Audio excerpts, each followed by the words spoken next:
Good evening. My name is Denise Kingsley-Jones, CEO of the Olive Trust, Wales. I thought I would start with a brief history of Jews in Wales, where over a century ago there were 6,000 Jewish people, with many aged 80 or over. The Jewish History Association of South Wales has crowdfunded £3,000 towards an archive. Of the 72 people they have archived since August 2017, 7 of them have passed away, and the average age of the others is 85. So it is vital that we create a permanent record of their lives in Wales. Finding records and accounts of Jewish people could be difficult because they generally are not filed as such. Many do not list on the census due to fears of anti-Semitism. South Wales's first Jewish community was established in Swansea in the 18th century, with a plot of land allocated for a Jewish cemetery in 1768. The Industrial Revolution attracted workers from Russia and other areas of Eastern Europe. By the late 19th century, there were also thriving communities in Merthyr Tydfil, Bryn Mawr, Aberdare and Pontypridd, with Merthyr thought to house the oldest synagogue in Wales and due to become a Jewish heritage site. This is a photograph of the Merthyr synagogue.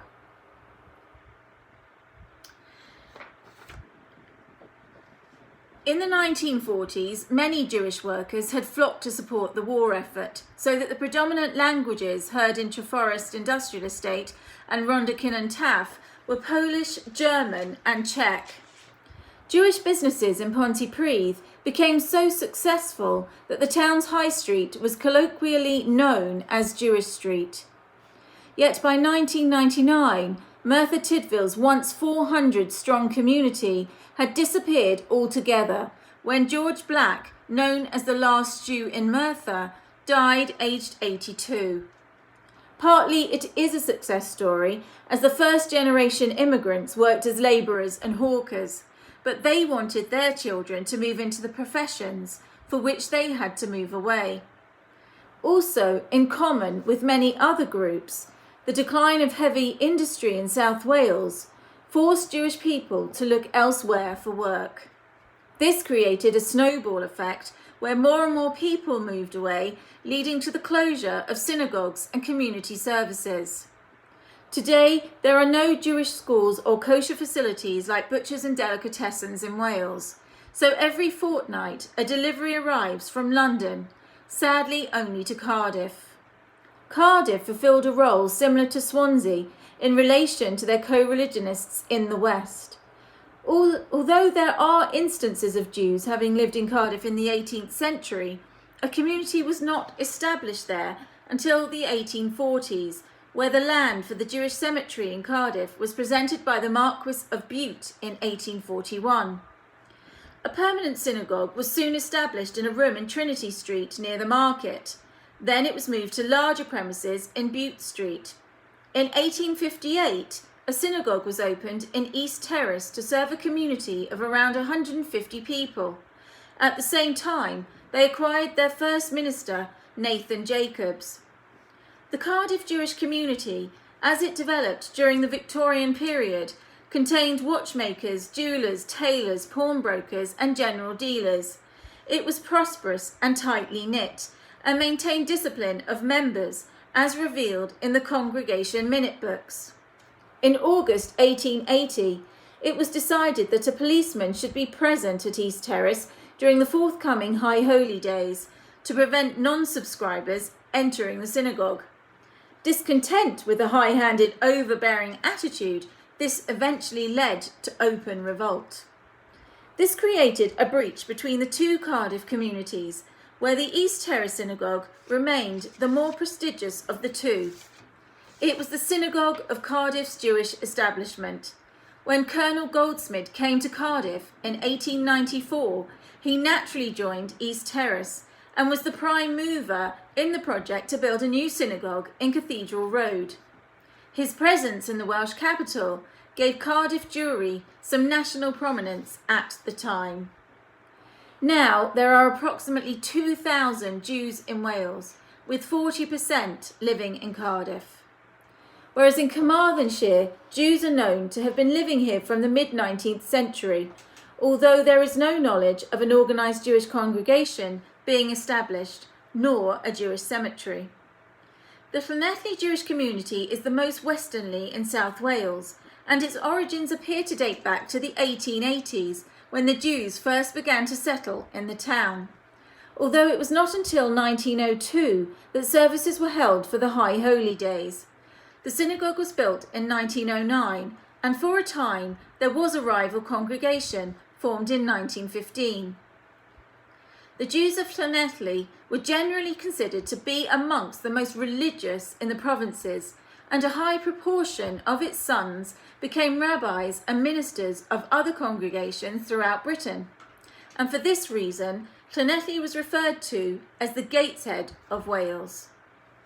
Llanelli was the town in which Michael Howard, now Baron Howard of Lympne, leader of the Conservative Party from November 2003 to December 2005, grew up and went to school, his family having moved there from his town of Gorsinan. Born Michael Hecht on the 7th of July 1941, the son of Romanian Jewish immigrants, he was one of the first Jews to lead a principal British political party. Indeed, before lockdown, I was due to meet a last living Holocaust survivor living in Llanelli, and we hoped to film her for next year's event.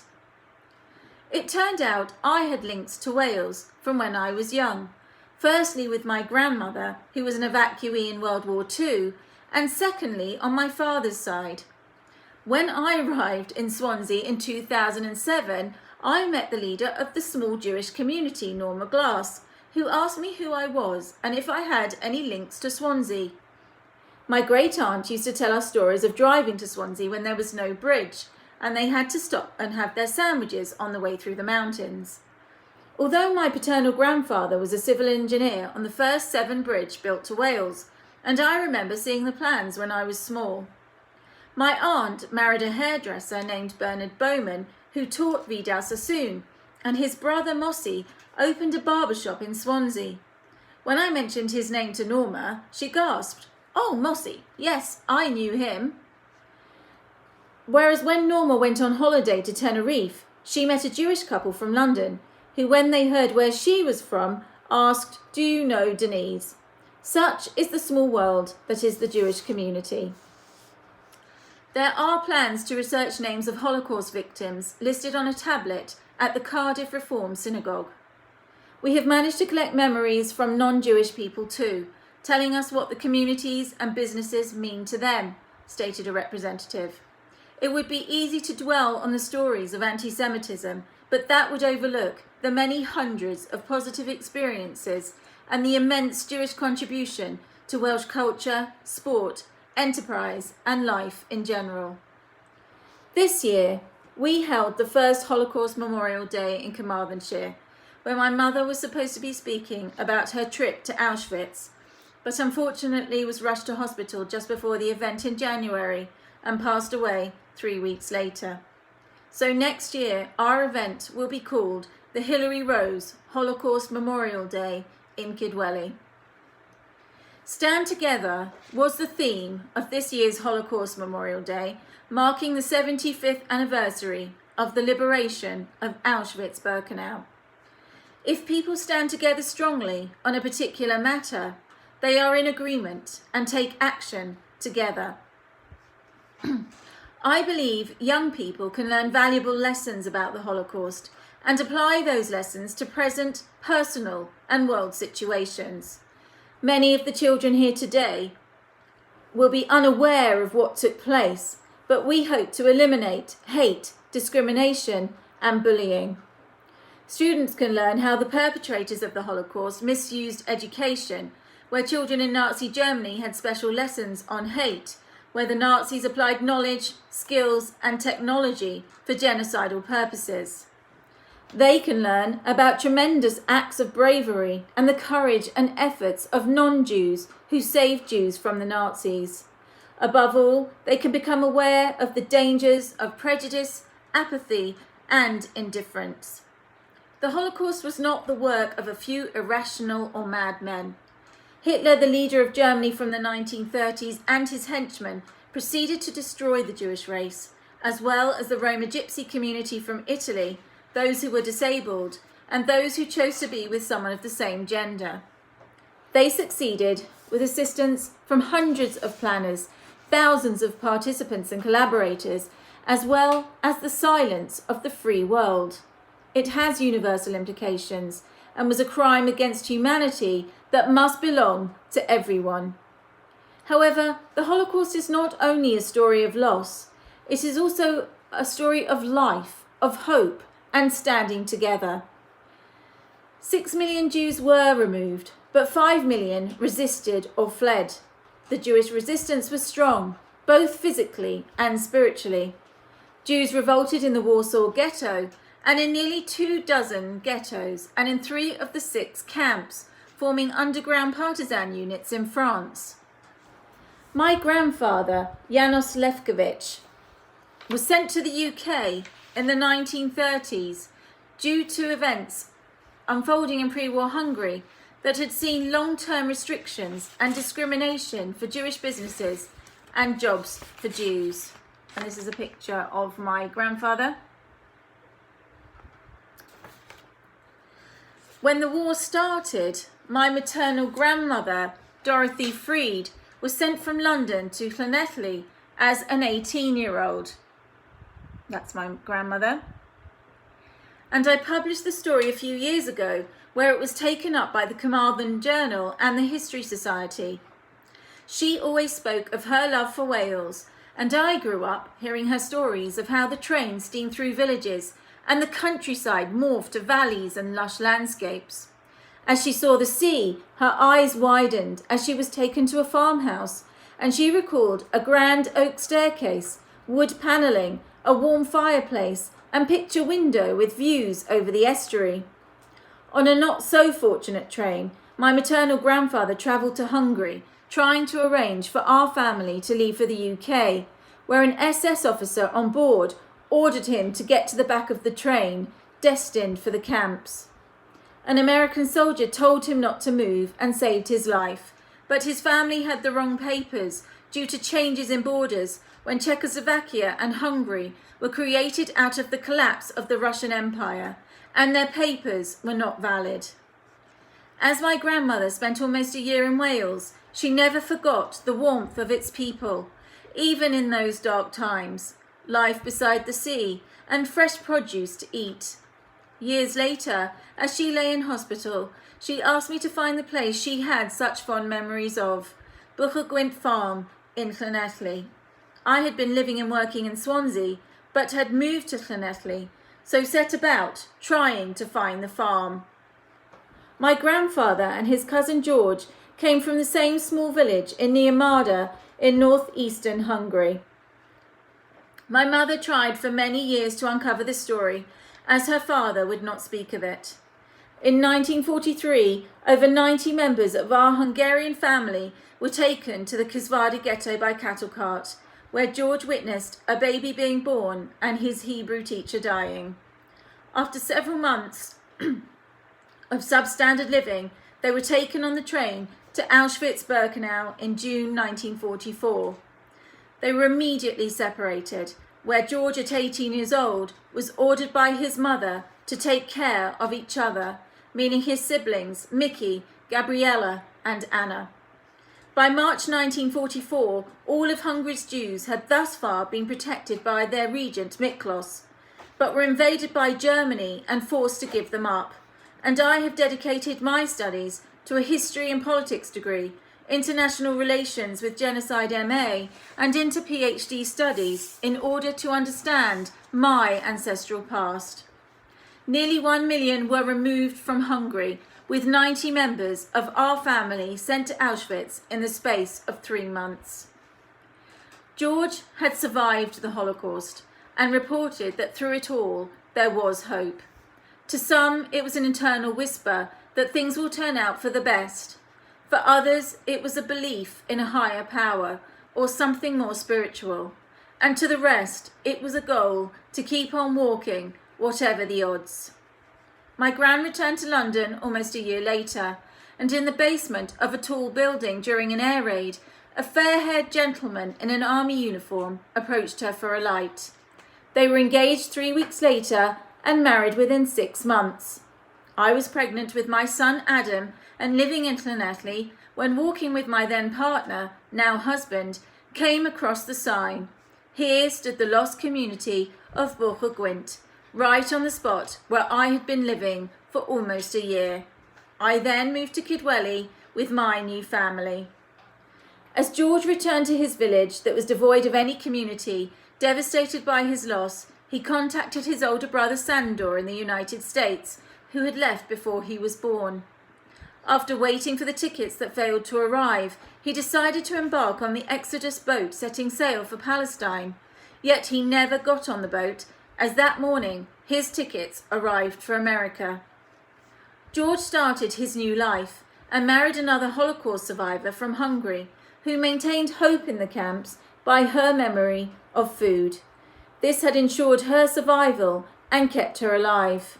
She continually tried out new recipes in America and brought them to the family table. George enlisted in the US Army for the country that had given him new hope, new life, and a new home, where my grandfather enlisted in the British Army, becoming a sergeant major. His name became Jimmy Lefko, and he settled in the East End of London with my grandmother, having 2 daughters and becoming a respected tailor, with my mother and niece inheriting his talent. In 1998, my mother felt it was time to find her uncle in America, and she called Chicago that winter, speaking to George's son Kenny, where he told her his father had gone. "Gone?" my mother exclaimed. "Oh no, I'm too late." However, Kenny explained that his father had left the cold Chicago winter for the warmer climes of Florida.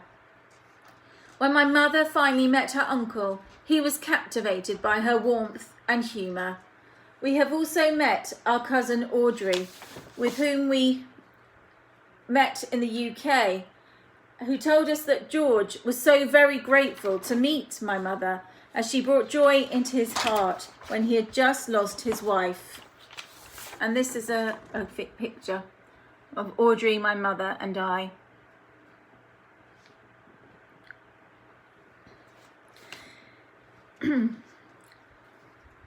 Although our story is not out of the ordinary, as thousands have similar tales to tell, I feel that they are great examples of the power and resilience of the human spirit. They were not hateful and taught their children to love with an open heart. They brought forgiveness to the table. During the war, it was the Baltic nations who were eager to collaborate and to give up their Jews. The Poles, Slovakians and Croatians remained indifferent. Yet even though anti-Semitism and racism is still prevalent in these countries today, it was the Bulgarians who saved most of their Jews. But the most outstanding example of rescuing the Jews was in the hands of the Danes, who stood together to help. We must also remember that many, especially priests, nuns, and a few extraordinary citizens, did help to hide Jews or enable them to escape.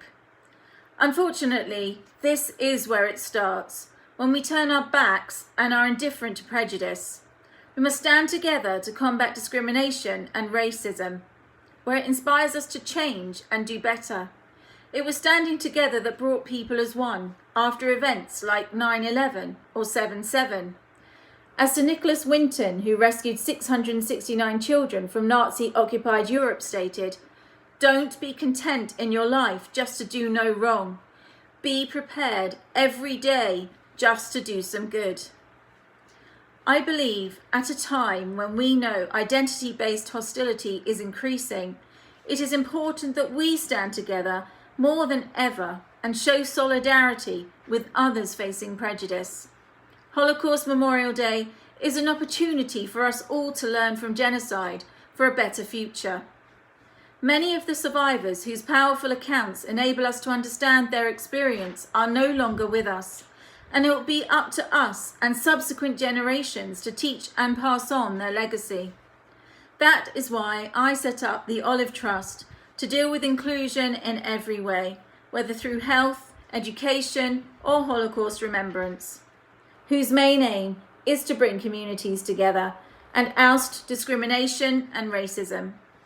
The flame that burns in memory of the millions of victims of the Holocaust illustrates the immense power of the indomitable human spirit. This is the legacy for my ancestors and the millions of victims. We must listen and stand together for change to take place. Thank you for listening.